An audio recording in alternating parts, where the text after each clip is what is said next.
the comment section is saying question 1. So question 1 is what we're gonna do. So let me know, which question do you want me to do next after doing question 1? What you say in the comment section is actually what I'm going to do. For past papers and study material for physical sciences paper 2, go to my website, allpastpapers.com. You will find paper 2 as easy as I'm finding this paper 1 if you go to allpastpapers.com and use the same notes that I use to understand these concepts. Here we go. 1.1. The net force acting on an object on a horizontal surface is always A, in the direction of motion of the object. That is not always the case, even though most people think it's the case. B, in the direction of acceleration of the object. We don't have to move any further. 1.1, the answer is B. That is second law, right? An object will accelerate in the direction of the net force. So 1.1, the answer is B.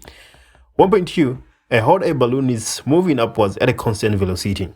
A small stone is dropped from the balloon. Which one of the following graphs represents the motions of the balloon and the stone? So this is the balloon, right?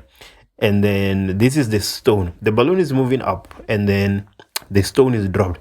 So what happens to the stone? The stone is going to move up with the velocity that the balloon was moving at. Even though it is dropped, it's there on my course. Check the link on my description. And then it's going to reach maximum height and start moving downwards. So initially, the stone should have the same VI as the balloon. The VI of the balloon and the VI of the stone should be equal to each other initially, and they must be in the same direction. So initially, before the stone reaches maximum height and starts going down. So let's look at the graph that shows that. So we are saying that the velocity of the stone of the stone and the balloon must be equal to each other, right? At t is equals to 0. So that is A and B. Now we need to decide between A and B. The stone cannot keep on moving up until forever, right? It is gonna slow down, reach maximum height here at this point, and then starts moving down. Hence a negative velocity. So 1.2 as well, the answer is B. What about 1.3? 1.3, a motor fixed on the ground is used to lift a box vertically upwards at a constant velocity. Okay, consider the statements below for the upward motion of the box. Roman figure 1, the rate at which the rate at which work is done by the motor on the box increases. Nope, it does not increase. It does not increase because the box is moving at a constant velocity. Roman figure 2, the rate at which work is done by the motor on the box is constant. So that is true. Roman figure 2 is correct. Roman figure 3, the mechanical energy of the box increases. Let's think about it. As the box moves up, obviously mechanical energy is EP plus EK. The velocity is constant, but the height above the ground increases. So the mechanical energy increases as a consequence. So Roman figure 3 is correct as well. The mechanical energy of the box is constant. That is Roman figure 4, which is incorrect. So 2 and 3 are correct, and that is option C. So the answer to 1.3 is C. 1.4, objects P and Q with masses m and 2m respectively have the same momentum. The velocity of P is, right, so Q and P, they have the same momentum, right? But take a look at this. P is m and Q is 2m.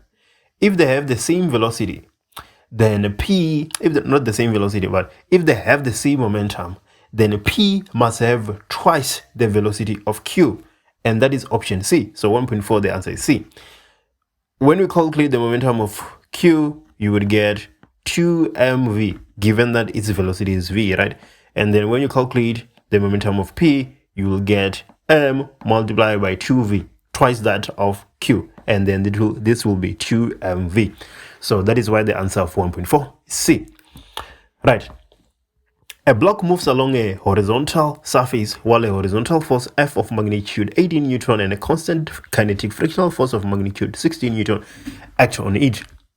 Which one of the following combinations of acceleration and net work done on the block is correct? So, without looking at the options, what happens to the acceleration? The acceleration must be constant, therefore. Alright? Because the force that is applied is constant, it's not increasing. And then what must happen to the net work done on the object? The net work done on the object must be constant as well, because the force is constant. If net force is constant, acceleration is constant, and the net work done will be constant as well, right? Acceleration, constant. F net, if it's constant, acceleration is constant. And then if F net is constant, then the work done is constant as well, right? So, which options gives us that? Is D, constant. So 1.5, the answer is D. 1.6, a star spectrum observed from Earth is red shifted. Which one of the following statements is correct? So, what do we associate red shift with? Lower frequency and higher wavelength. Option D says the wavelength of each spectral line has increased. So the answer is D. C says the frequency has increased. We know that not to be true. And then D says the star is moving towards the Earth. We know that it is not true. We experience a red shift when the star is moving away.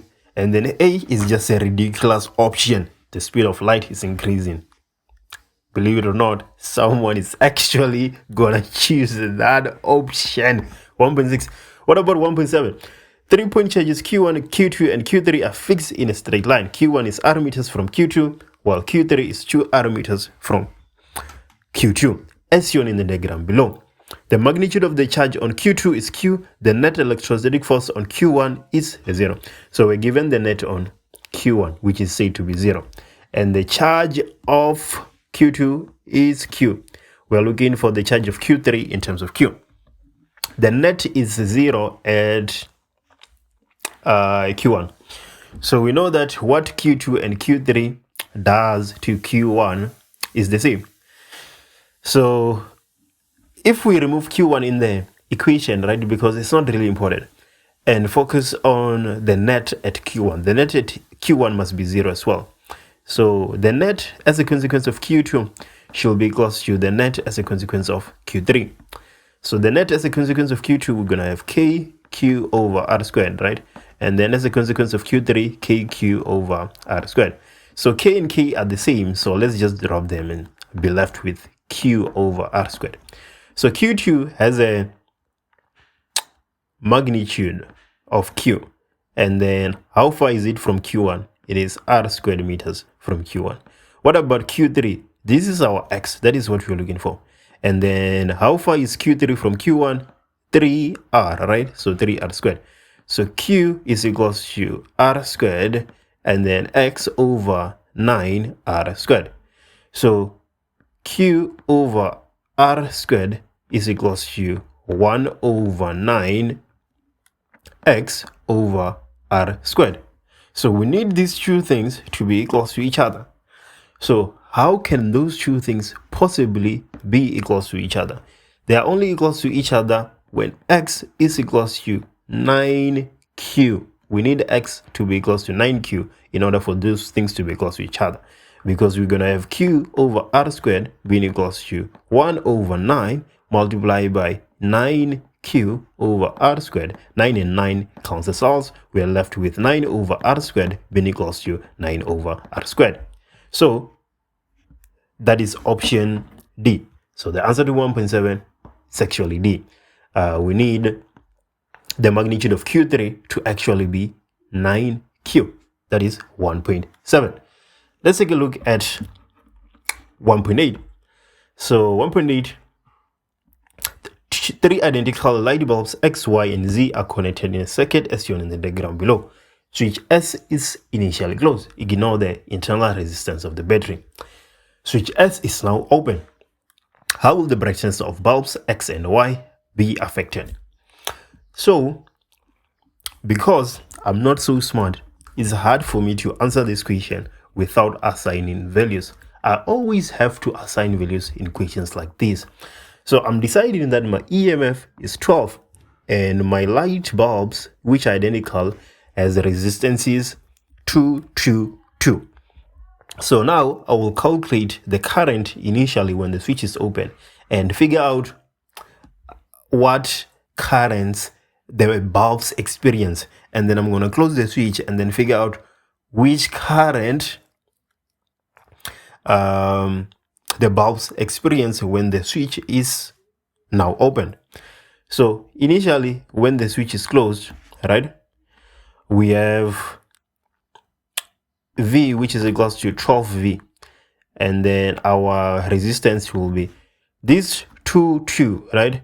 We're going to have a resistance and an RP, which is equals to 2, and then plus the 2, which is in series, we're going to have 4, and then the current is going to be 12 over 4, which is 3.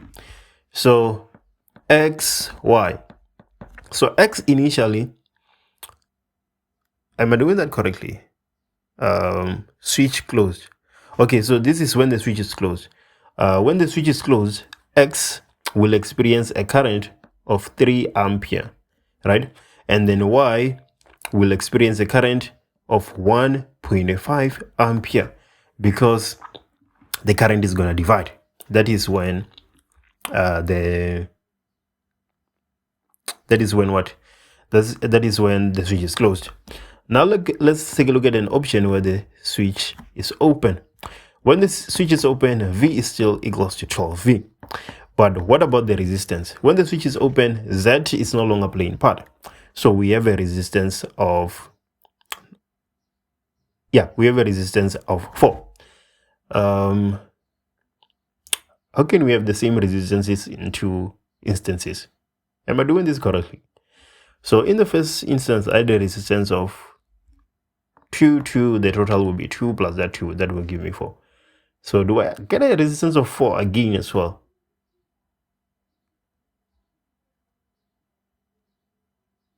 Alright, I get a resistance of 4 once more. And then the current, 12 divided by 4, that is 3 ampere. So when the switch is open, what is X experiencing? X is still experiencing 3 ampere. What about Y? Y was initially experiencing 3 amperes. Now it is experiencing, it was initially experiencing 1.5. Now it is experiencing 3 amperes. So Y increases. And then for X, we have decreases. So I'm quite concerned. The concern being that the current experienced by X seems to remain the same. So its brightness must remain the same. The question is wrong, or I'm doing something wrong. But I'm not quick to assume that I'm doing something, to assume that the question is wrong. I first check to see if I'm making a mistake somewhere. So that's what I'm going to do. So where do I start? Let me start when the switch is closed. Is my resistance actually equals to 4? Let me check that. So 2 multiplied by 2 divided by 2 plus 2. Oh, that is 1. Okay, now I see where the problem is coming from. So actually here, the resistance is not 4, but it is actually 3. So if the resistance is 3, then the current here is 4. So that would imply that X initially experiences 4 ampere and then Y would experience 2 ampere. Okay, and then in the second case, is the resistance 4? Yes, it is. And then X would experience 3 ampere and Y would experience 3 ampere as well. So Y increases, but X decreases. X was experiencing 4 ampere and now it actually experiences 3 ampere. Right. So where is X? X decreases and then Y increases.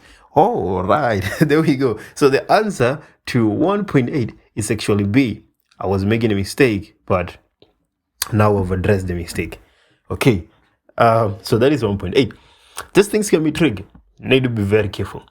How does a commutator in a DC motor ensure that the coil rotates continuously in one direction? 1.9 C. By reversing the direction of the current in the coil every half turn, every half rotation. Sticking to the basics. 1.10. I want to see you guys arguing. What is the answer to 1.10? Is it A, B, C, or D? Let me know what you wrote in the comment section. For past papers, study notes, go to allpastpapers.com. You'll find the memo to all these questions in this question paper at allpastpapers.com.